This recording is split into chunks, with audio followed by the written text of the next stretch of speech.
बारिश में सिर्फ भीगिए मत, छूट में भी नहाइए।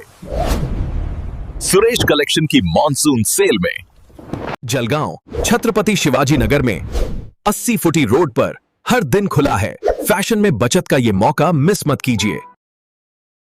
वेळोवेळी आम्ही नाथा भाऊकडे गेलो, नाथा भाऊनं आम्हाला सांगितलं की तिथं कारखाना होणार नाही, तुम्हाला पटीन ते करा। नमस्कार, मैं हूं आनंद शर्मा और आप देख रहे हैं इंडिया आप तक समाचार। खबर जलगांव से है और खबर एकनाथ राव जी खड़से से है। उन बेचारे की प्रॉब्लम जो है वो खत्म ही नहीं हो रही है। पिछले कई सालों से मानो शनि पीछे लग गया हो, लगातार डाउनफॉल में चलते आ रहे हैं। प्रयास बहुत करते हैं वो कि वो हमेशा फेम में रहें और हमेशा फेम में रहते ही हैं वो अपने शब्दों की वजह से, अपनी बातों की वजह से, लेकिन परेशानियां उन्हें जो है वो छोड़ ही नहीं रहे हैं और उनके चक्कर में घर वाले अलग परेशान हो रहे हैं। एक जवाई जो है वो काफी दिन तक जेल में रह के आया, दूसरा जवाई पार्टी करते हुए वक्त पकड़ा गया पुणे में, तो अभी जेल में है वापस। अब उनकी जमानत पे फैसला, जब भी जमानत के लिए अर्जी दी जाएगी तब जो होगा वो होगा।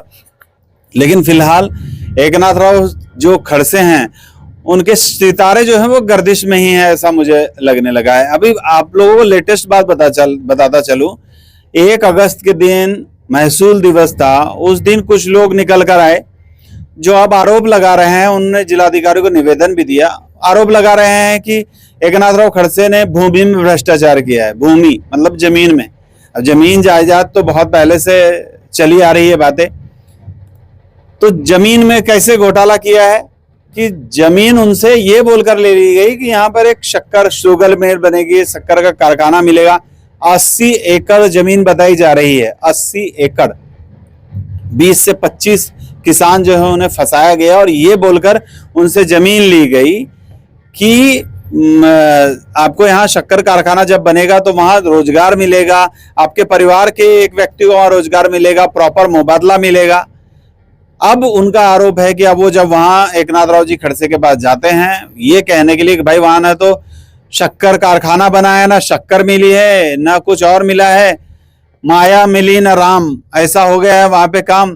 तो एकनाथ राव खड़से जी उन्हें जवाब देते हैं तुमसे जो होता होगा वो कर लो, नहीं बनेगा कारखाना। ऐसा किसान जो वहां पर निवेदन देने के लिए आए, जिन्होंने शिकायत की, वो कह रहे हैं।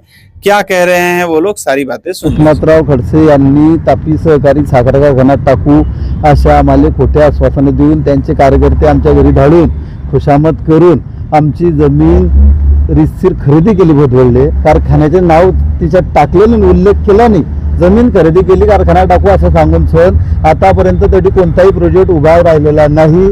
आम्ही बेरोजगार झालेले आहे। घेतलेली जमीन जवळजवळ 80 एकराच्या आसपास आहे। बाकीचे शेतकरी त्यांच्या विरोधात तक्रार करण्यास तयार नाही, ते बलाढ्य आहे, त्यांची आर्थिक परिस्थिती बळकट आहे। आम्हाला आज भुकेला मरण्याची पाळी आली आहे। आमची फसवणूक त्यांनी केली।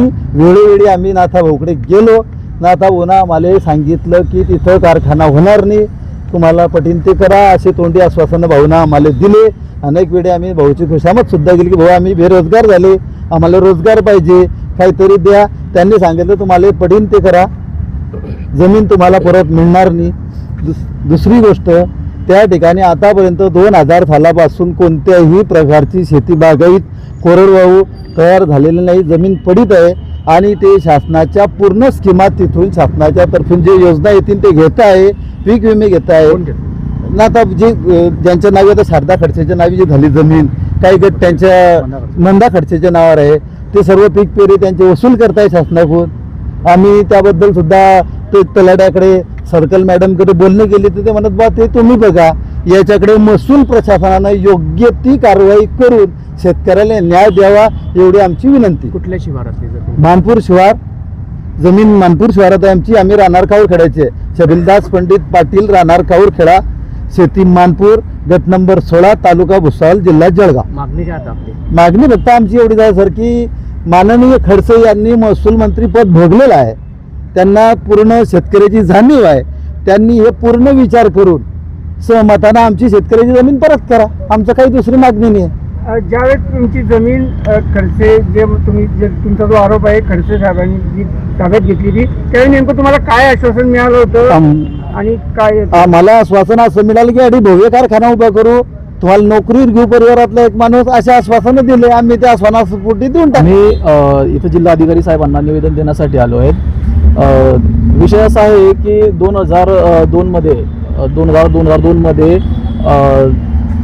एकनाथराव खडसे साहेब यांनी मानपूर शिवारामध्ये जमीन घेतली गेली होती.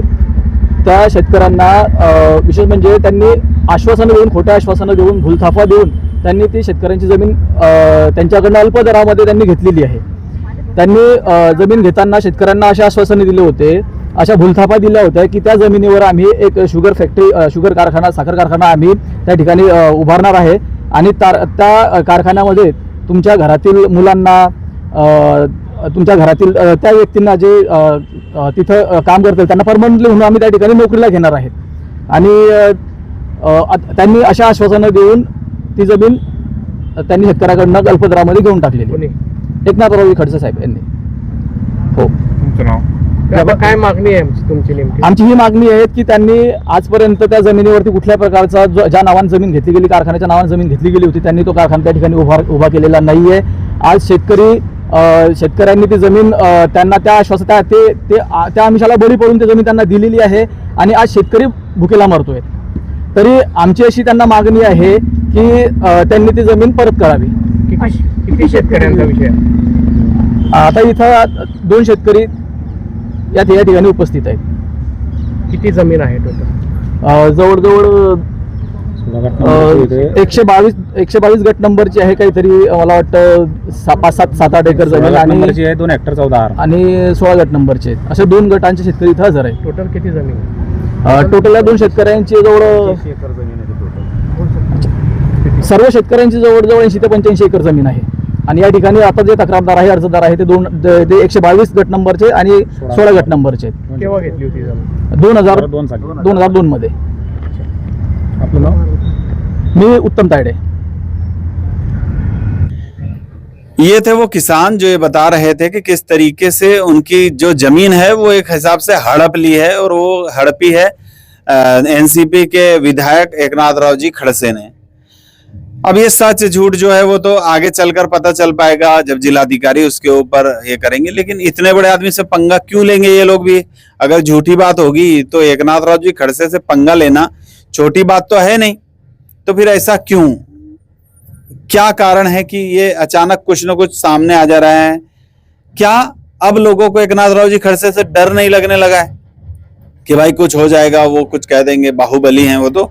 भारतीय जनता पार्टी में जब थे तो बाहुबली नेता थे, कितने खातों के मंत्री थे, कितनी शानो शौकत थी. ये आज उनके दिल को तो पता चलता ही होगा कि जब वो भारतीय जनता पार्टी में थे तो उनका अस्तित्व क्या था, उनका स्थान क्या था, सब कुछ क्या था. और अब उन्होंने भारतीय जनता पार्टी को बाय बाय कर दिया, एनसीपी में गए हैं. धीरे धीरे पता नहीं क्यों मुसीबतें आ रही है, और बेचारे उनके ऊपर तो आ ही रही है, उनकी वजह से उनके परिवार के ऊपर भी मुसीबतें आती जा रही है.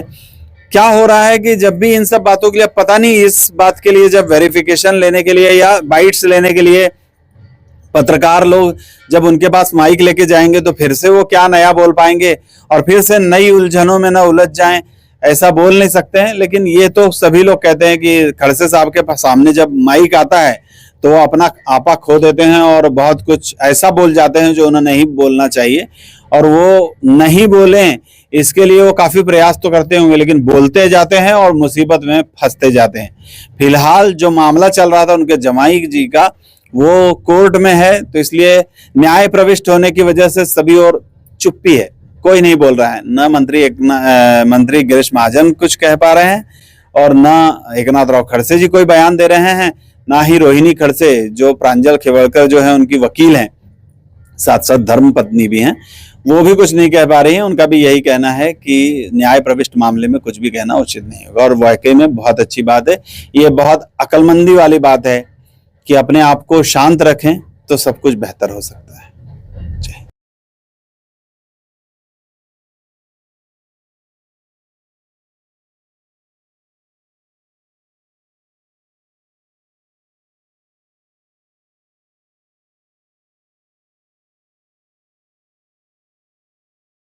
इंडिया आप तक समाचार, कड़वा लेकिन सच. रतनलाल सी बाफना ज्वेलर्स, जहां विश्वास ही परंपरा है.